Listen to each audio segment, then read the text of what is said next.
Hi ಸ್ನೇಹಿತರೆ, ಎಲ್ಲರಿಗೂ ನಮಸ್ಕಾರ. ಸ್ನೇಹಿತರೆ, ಇವತ್ತಿನ ವಿಡಿಯೋದಲ್ಲಿ ಒಂದು ಹುಂಜ ಹಾಗೂ ಭೀಮವರಂ ತಳಿದು ಮೊಟ್ಟೆ ಆದ್ರೆ ಸೇಲ್ ಮಾಡ್ತಾ ಇದ್ದಾರೆ ಅಣ್ಣವರು. ಸ್ನೇಹಿತರೆ, ವಿಡಿಯೋದಲ್ಲಿ ಏನು ನೋಡ್ತಾ ಇದ್ದಾರಲ್ವಾ, ಕಲರ್ ಬಂದ್ಬಿಟ್ಟು ಪರ್ಲಾಕ್ ಕಲರ್. ಇದು ಬಂದ್ಬಿಟ್ಟು ಭೀಮವರಂ ಕ್ರಾಸ್ ಅಂತ ನೋಡಿ. ಹೈಟ್ ಬಂದ್ಬಿಟ್ಟು 22-23 ಇರ್ಬೋದು ಅಂತ. ವೇಟ್ ಬಂದ್ಬಿಟ್ಟು 3 kg. ವಯಸ್ಸು ಬಂದ್ಬಿಟ್ಟು ಒಂದು 12-13 ತಿಂಗಳು ಇರ್ಬೋದು ಅಂತ. ರೇಟ್ ಬಂದ್ಬಿಟ್ಟು ಅಣ್ಣವರು 5,500 ಹೇಳಿದ್ದಾರೆ. ಇದು ಫಿಕ್ಸ್ ರೇಟ್ ಏನಲ್ಲ, ಡಿಸ್ಕೌಂಟ್ ಸಹ ಇರುತ್ತೆ ನೋಡಿ.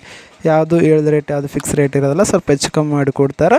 ಇನ್ನೊಂದು ಬಂದುಬಿಟ್ಟು ಈ ರಸಂಗಿಯನ್ನು ನೋಡ್ತಾ ಇದ್ರಲ್ವ, ರಸಂಗಿ ಮತ್ತು ಯಾಟೆಗಳು ಇವಾಗ ಬಂದಂಥ ಮರಿ ಆಗಿರ್ಬೋದು, ಮೊಟ್ಟೆ ಆಗಿರ್ಬೋದು. ಈಗ ಅಣ್ಣವರು ಸೇಲಿಗೆ ಇಟ್ಟಿದ್ದಾರೆ. ನಿಮಗೆ ಒಂದು ಮೊಟ್ಟೆ ರೇಟ್ ಬಂದುಬಿಟ್ಟು ಅಣ್ಣವರು 500 ಅಂದರೆ 500 ರೂಪಾಯಿಗೆ ಒಂದು ಮೊಟ್ಟೆ ಅಂತೆ. ನಿಮಗೆ ಇದು ಫಿಕ್ಸ್ ರೇಟ್ ಇಲ್ಲ, ಸ್ವಲ್ಪ ಹೆಚ್ಚು ಕಮ್ಮಿ ಮಾಡಿ ಕೊಡ್ತಾರೆ ನೋಡಿ. ಇವರ ಅಡ್ರೆಸ್ ಬಂದುಬಿಟ್ಟು ಗಂಗಾವತಿ. ಅಣ್ಣವ್ರ ಹೆಸರು ಬಂದುಬಿಟ್ಟು ಗೋಪಾಲಕೃಷ್ಣ. ಇವರ ಡೆಲಿವರಿ ಸಹ ಮಾಡಿಕೊಡ್ತಾರೆ ನೋಡಿ. ಇವರ ಫುಲ್ ಅಡ್ರೆಸ್ ಬಂದುಬಿಟ್ಟು ಗಂಗಾವತಿ ಹತ್ತಿರ ಅಂಜನಾದ್ರಿ ಬೆಟ್ಟ ಅಂತೆ. ಅದು ಬೆಟ್ಟದ ಹಿಂದ್ಗಡೆ ಅಂತ ಇವರು ಇರೋದಂತ ನೋಡಿ. ಯಾರಿಗಾದರೂ ಭೀಮವರಂ ಮುಂಜ ಆಗಿರ್ಬೋದು ಅಥವಾ ಮೊಟ್ಟೆ ಆಗಿರ್ಬೋದು, ಯಾರಿಗಾದರೂ ಬೇಕಂದರೆ ಅಣ್ಣವ್ರನ್ನ ಕಾಂಟ್ಯಾಕ್ಟ್ ಮಾಡಿ. ಇವರ ಮೊಬೈಲ್ ನಂಬರ್ ಬಂದುಬಿಟ್ಟು ಟೈಟಲಲ್ಲಿ ಕೊಟ್ಟಿರ್ತೀನಿ. ಯಾರಿಗಾದರೂ ತೊಗೊಂಬನಿಸಿದ್ರೆ ಕಾಲ್ ಮಾಡಿ ಅಣ್ಣವ್ರಿಗೆ. ಅಣ್ಣವ್ರ ಹೆಸರು ಬಂದುಬಿಟ್ಟು ಗೋಪಾಲ್ ಅಂತ. ಇವರು ಡೆಲಿವರಿ ಸಹ ಮಾಡಿಕೊಡ್ತಾರಂತೆ ಪಾಸಿಬಲ್ ಏರಿಯಾಗೆ. ಟೈಮ್ ಪಾಸ್ಗೆಲ್ಲ ಕಾಲ್ ಮಾಡಿಬಿಡಿ. ತಗೋ ಉದ್ದೇಶ ಇದ್ರೆ ಮಾತ್ರ ಕಾಲ್ ಮಾಡಿ. Thank you.